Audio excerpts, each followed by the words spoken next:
in Alderdice High School.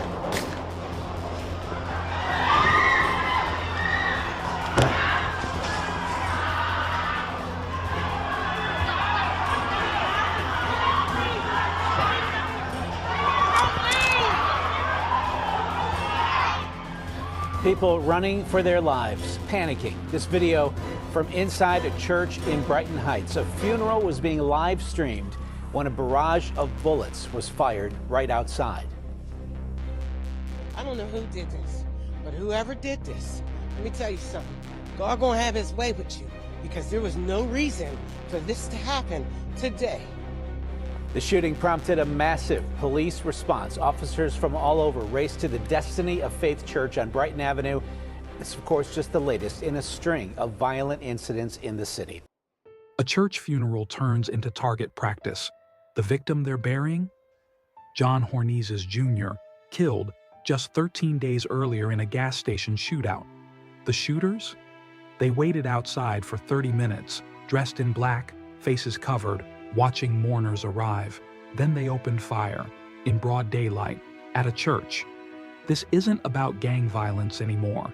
This is about what happens when nobody is safe, not even at a funeral. Pittsburgh police would later admit their officers went to the wrong location.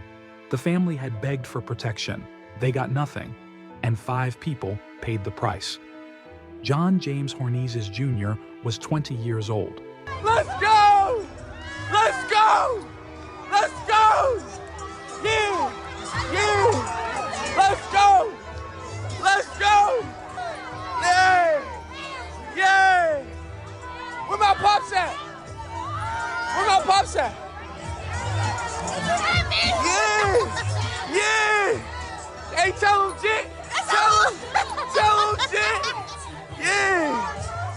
Born and raised in Pittsburgh, he was the kid you'd find on every basketball court from the Pittsburgh Project to Urban Impact. The game wasn't just something he played, it defined him. People who knew John described someone who'd hand over his last $20 without thinking twice. Who'd back you up before you even asked? Who could make you laugh when nothing else could? But they also described someone still trying to figure life out in a neighborhood where wrong choices come with permanent consequences. He wanted stability, not for himself, but for the people he loved. Simple goals in a complicated world. Here's what matters. John wasn't perfect. He made choices, some good, some that would cost him everything. But at 20 years old, he was still somebody's son, somebody's friend, somebody who thought he had time to get it right. He didn't.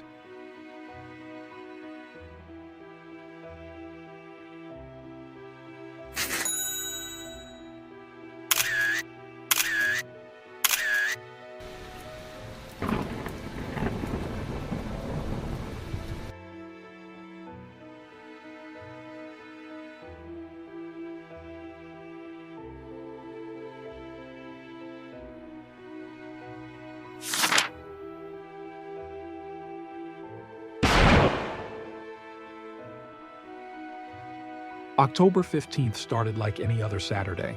John made plans with 2 friends. Nothing special, just meeting up at the Sunoco on Cedar Avenue. They'd figure out the rest from there. The 3 of them stood on the sidewalk, waiting for a bus.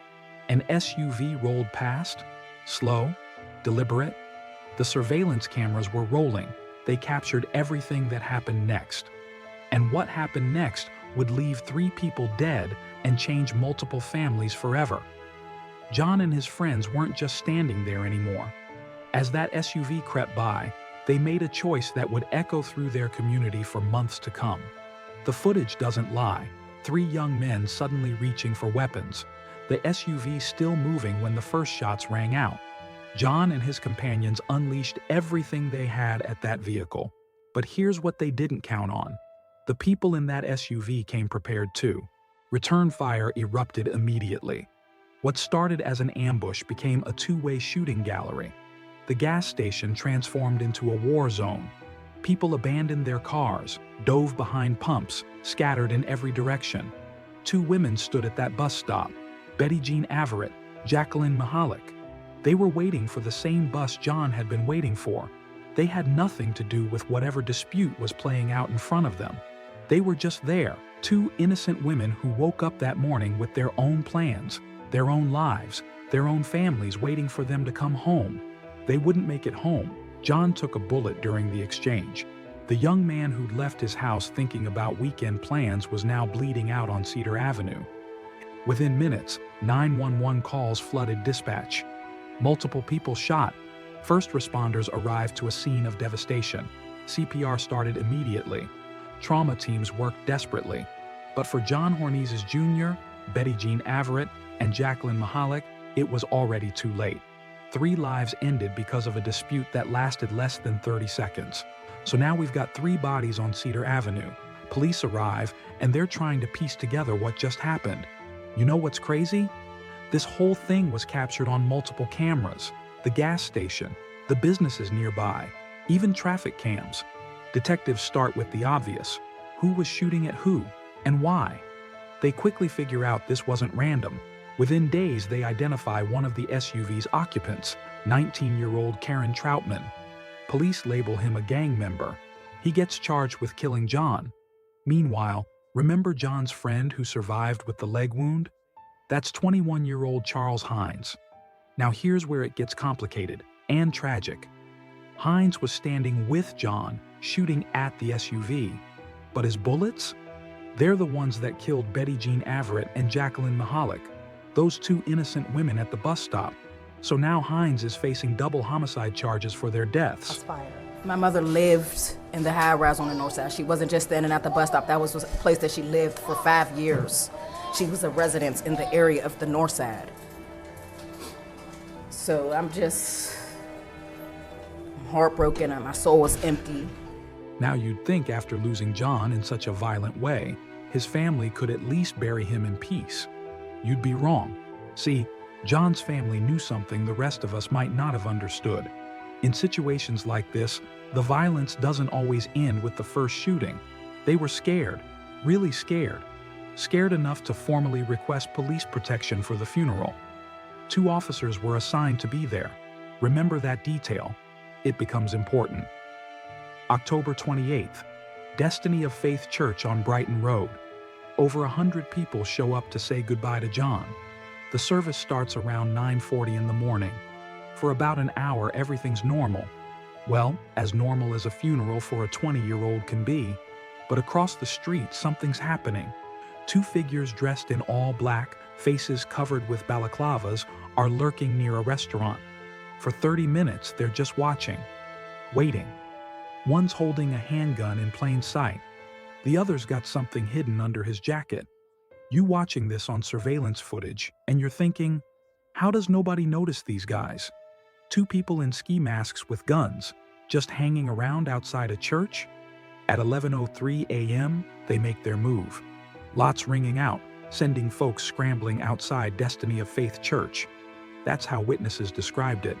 But the surveillance footage? It shows you exactly how calculated this was. These weren't random shots fired in anger. The gunmen walked up and started shooting into the crowd of mourners.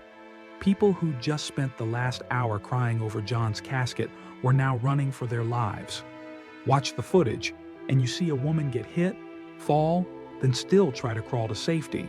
You see people diving behind cars, some trying to get back inside the church, others just running in any direction that's away from the bullets. Inside the church, pure panic.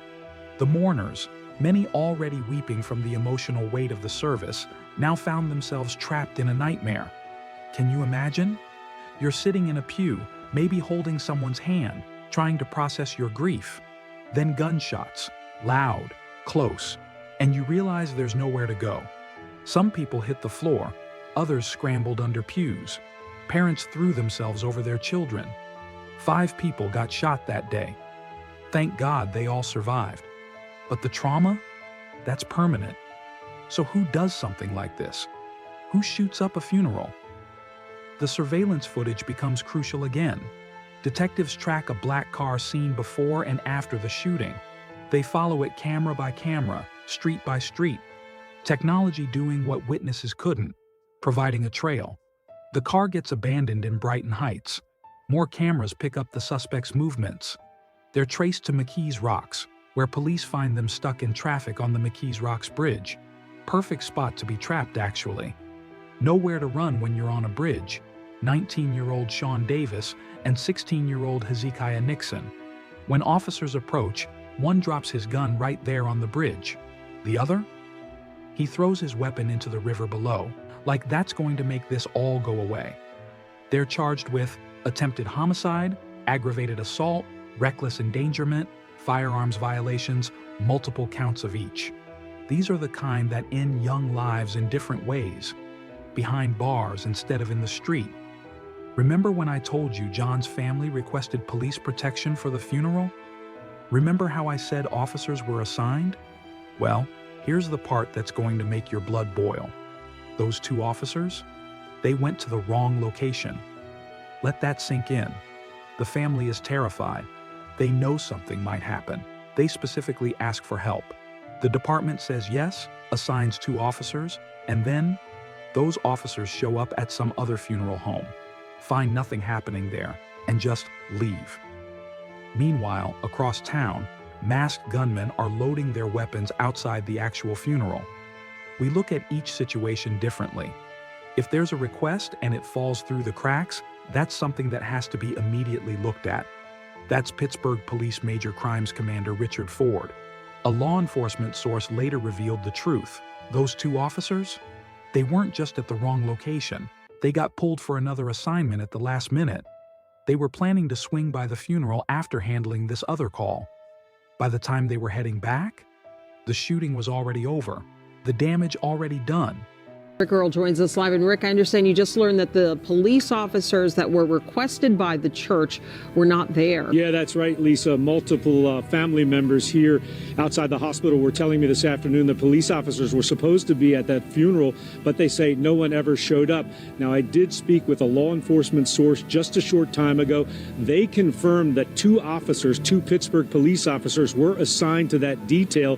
But those officers at the very last minute were pulled for another assignment. After completing that other assignment, those officers planned to return to the funeral, and that's when the shots were fired and the shooting broke out. Again, my source telling me it's not normal procedure for Pittsburgh police officers to attend these funerals, but they suspect there was somebody anticipating possible trouble at that site, and that's why those officers may have been requested in the first place. Again, those officers pulled for another assignment, and then they were going back to the church, and when they were on their way back, the shooting happened. Here's what kills me about this.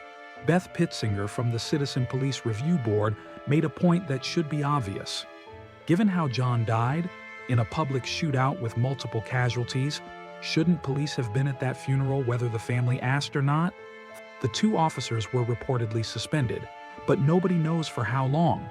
Nobody knows if any supervisors face consequences. Nobody knows if anything actually changed to prevent this from happening again.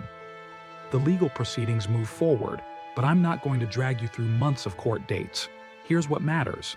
Karen Troutman faces homicide charges for John's death. Charles Hines faces double homicide for the two innocent women. Sean Davis and Hezekiah Nixon face multiple attempted homicide charges for the funeral shooting. Young men in their teens and 20s, all looking at decades behind bars. All because of disputes that nobody can even properly explain anymore. So where does this leave us? 3 crime scenes, 8 shooting victims, 3 dead, a community traumatized, and questions that won't go away. Betty Jean Averett and Jacqueline Mahalik died for nothing. They were just waiting for a bus. John Hornezes Jr. died at 20, his basketball dreams ending on a gas station sidewalk. The violence followed him to his own funeral, where 5 more people nearly lost their lives. We need to make sure that this never happens again, and we will be working around the clock to do whatever is necessary to apprehend those that did this heinous thing today. Those words ring hollow when you realize how preventable the funeral shooting was. 1 phone call, 1 correct address, 2 officers showing up where they were supposed to. That's all it would have taken.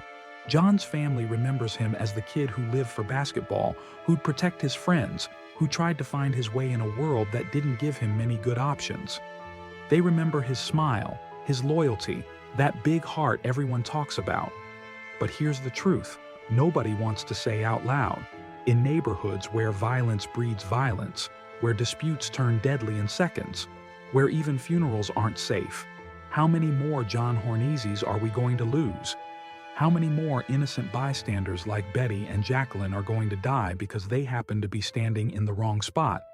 This isn't just a story about one young man's death. It's about what happens when the systems meant to protect us fail. When violence becomes so normalized that shooting up a funeral seems like a reasonable response. When falling through the cracks costs lives. John James Hornezes Jr. should be 22 years old right now, maybe playing basketball somewhere, maybe figuring out his next move. Instead, his story ended in a cascade of bullets that didn't stop even when they lowered him into the ground. And somewhere in Pittsburgh, another young man is standing on another corner, making choices that might lead to another funeral, another shooting, another cycle that won't end until we decide enough is enough. Let me know what you think in the comments below. If this story hit you like it hit me, share it. Subscribe for more cases that need to be told. And remember, behind every headline, there are real people whose lives were cut short. Stay safe out there. Families should be a refuge, but even the closest ties can fracture. Stay alert, look out for one another, and reach out if you sense danger.